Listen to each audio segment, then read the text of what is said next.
ধ্রুপদী নৃত্য হোক কিংবা লোকনৃত্য, পরীক্ষায় প্রশ্ন আসে এই টপিক থেকে।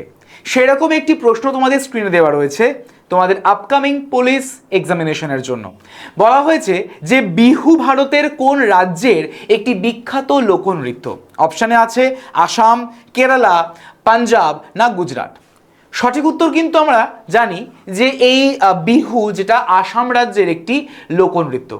এই বিহু শুধুমাত্র লোকনৃত্য তাও কিন্তু নয়, বিহু কিন্তু একটি উৎসবও। এই বিহু 3 রকমের হয়ে থাকে। একটা হয়ে যাচ্ছে ভোগালী বিহু, একটা রঙ্গালী বিহু এবং একটি কঙ্গালী বিহু। যদি আমরা ভোগালী বিহুর কথা বলে থাকি তাহলে সেটা মূলত শীতকালে পারফর্ম হয়ে থাকে।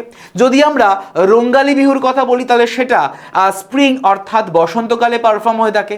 আর যদি আমরা কঙ্গালী বিহুর কথা বলি তাহলে সেইটা কিন্তু শরৎকাল বা অটম সিজনে পারফর্ম হয়ে থাকে।